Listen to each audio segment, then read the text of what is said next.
to darkness. So you got 15 days from darkness to full, 15 days from full to darkness. He said, it's Israel. He said, with Abraham, we were nothing. But in 15 generations, representing 15 days, we became full. And that was King Solomon's time, the greatest time of Israel's history, when the Holy Temple was built and the Shekinah glory came. But then, 15 generations later, representing the next 15 days on the calendar, the moon goes from full to total darkness. He said that's Solomon to the Babylonian captivity, which was 15 generations. That's how important that's how important anything that happens to the moon is to the Jewish people. Now, listen carefully. There is a prophecy that's found in Joel 2:21 and Acts 2:20, and here's what it says. The sun, that's why I've got this banner. You're probably saying, when's he going to get to this banner? The sun shall be turned into darkness, and the moon shall be turned into blood before the great and terrible day of the Lord comes. Now that is, ladies and gentlemen, a perplexing prophecy. Do you know why? Because the sun is not going to burn out. If the sun burns out, we're all dead. And if we're all dead, then the Bible can't be true, because we're going to rule on earth 1,000 years, and the seasons are going to continue, and there's going to be harvesting and planting. So it can't mean that the sun is going to completely burn out, and that's a sign that Jesus is coming. Or the moon turning into blood, what does that mean? You know, years ago when they landed on the moon, we had a little sister at my dad's church. She was a little Pentecostal lady, and she just vowed up and down that that didn't happen. Then when she found out that it really did happen, she said, "Preacher, I think I got a revelation on how that moon's going to turn to blood." And Dad said, "Well, sister, what do you think it is?" She said, "The Russians and the Americans are going to send spaceships up there and kill each other." Okay. I said, "Dad, when people used to come up to you and just say weird stuff, what would you say?" I said, "Well, I'd usually just tell them they probably had too many pinto beans before they went to bed last night." He said, "I'd say it in a nice way." All right. This is very important. If you've never heard this, I'm going to explain to you the sun being turned to darkness and the moon into blood. I'm going to read to you from the Jewish Talmud, which is the Jewish commentary. The Talmud has a lot to say about lunar eclipses.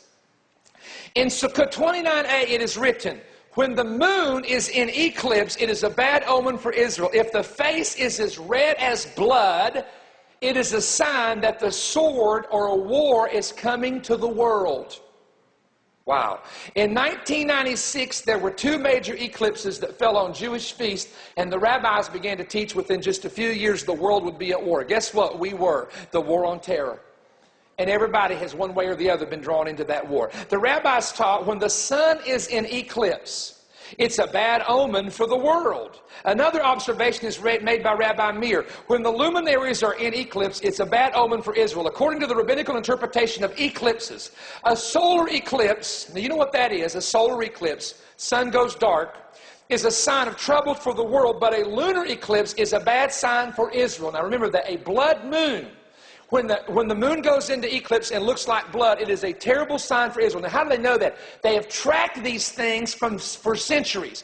And they've noticed that every time they get a blood moon, when in a short time Israel goes into some kind of terrible conflict internally, conflict externally, or a war of some kind. That's how they've tracked this for probably thousands of years, to be honest with you. Now, watch this. The most eclipses that can occur in 1 year is 7. Twice in the 20th century, there were 7 total eclipses. Now, does anybody want to know the years? Nod your head and I'll tell you the years. 1917 and 1973. Why is that important? When 7 eclipses happened in 1917, watch what happens. Communism settles into the world. The Bolshevik Revolution, or the Russian Communism Revolution is what it became. Number 2, the Balfour Declaration was signed giving Jews access back to Israel. Number 3, General Allenby took Jerusalem back from the Turks after 400 years. You don't want me to keep going. 1917 was one of the biggest prophetic years relating to the Jews in Israel that they'd had since the destruction of the temple, folks. 1973, woo, guess what happened that year? Yom Kippur War, 7 eclipses. Yom Kippur War. The Arab nations secretly attacked Israel during the Feast of Yom Kippur when all the Jews were praying in synagogues and fasting. And only by a divine miracle of God were they stopped, and Israel could have suffered greatly. They lost more men during the Yom Kippur War than any other previous war. 1973, you can remember, we lived in Washington, D.C. 73, 74, you had the oil embargo. 73, 74, you had Richard Nixon resigning. You had 27 nations in famine in 1973. In other words, the cosmic activity of 7 eclipses showed prophetic indicators that things were happening globally and to Israel at the same time. 1917, 1973. Now, is everybody ready to go on a little journey right here? This is what I've been waiting to get to for 30 minutes. This. What is interesting about the dates of 2008 and 2009 to 2015 is this. September the 29th, 2008, the Jewish New Year begins a sabbatical cycle. They begin a new cycle in Israel September the 29th on our calendar, 2008, and it will run for 7 straight years. These sabbatical cycles, according to the book of Leviticus, are 7-year cycles. In other words, you count every 7th year, etc. So, from September 2008 to the fall of 2015 is a 7-year sabbatical cycles. And again, if you want to know about these cycles, they're mentioned in Leviticus chapter 25. Now, it is very important that you understand, according to Jewish writings and rabbis, that when you start seeing solar and lunar eclipses happen frequently, especially on important Jewish days, you're coming into the last days. You're coming into the signs of the birth pains of the Messiah. This is bizarre.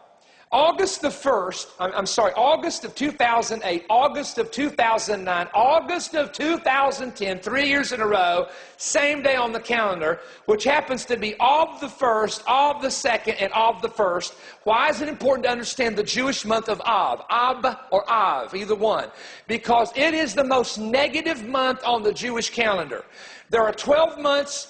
They all have got different Hebrew names on the Jewish calendar. Every 4 years they add Adar the 2nd, which adds a 13th month so the calendar doesn't get all messed up and the feast will always fall during the proper seasons. But Av is the most negative day. The 9th of Av is when the Babylonians destroyed the temple in Jerusalem. The 9th of Av is when the Romans destroyed the temple in Jerusalem. The 9th of Av is when all the Jews a few years ago had to leave the Gaza Strip, with Israelis pointing guns at them, making their own people leave. My, are you listening? So the fact that for 3 years in a row, in the first part of Av, that there's these eclipses, they're noticing this in Israel, saying, hold on, that's a terrible omen that something big is about to happen. But that's only the beginning. Now, there's a pastor named Mark Blitz, El Shaddai Ministries, Washington State. We always give credit. One thing Brother Stone will always do is give credit when he gets something somewhere, because that's one thing, that's the proper thing to do if you're writing, if you're speaking, etc. So this minister studied this and has totally blown people away by some of the information that he's come up with. Now, listen carefully. Since AD 1, that's about the birth of Jesus. So let's say it this way. Since the birth of Jesus, 7 times in history, since the birth of Jesus, have bloody moons fallen on Passover and Tabernacles. Now, there's 7 feasts of Israel. Passover is the first one. That's when Christ was crucified. Tabernacles is the 7th one, or the last one. Since Jesus was born, 7 times, blood moons have appeared and fallen on Passover and Tabernacles. Now, I'm going to give you a couple dates. Ready? Here they are. 1493 and 1494. I'm going to read these to you. April the 2nd, 1493 at Passover. Tabernacle, September 25th, 1493. Passover, March 22nd, 1492. Tabernacle, September 15th, 1494. Second time frame, when on Passover and Tabernacles a bloody moon appeared, 1949, 1950. Passover, April 13th, 1949. Tabernacles, October 7th, 1949. Passover, April 2nd, 1950. Notice it's back-to-back years. Tabernacles, September 26, 1950. Third time it happened, 1967. First day of Passover, April 24th, 1967. First day of Tabernacles, October 18th, 1967. First day of Passover, April 13th, 1968. First day of Tabernacles, October 6th, 1968. Now, what's important is in 1492, right before this happened, the Jews were expelled from Spain. The Inquisition was going on, persecution against the Jews, and Columbus found a new land that would become the Jewish haven for the Jewish people. Talk to me, somebody. Called America. Now, why is the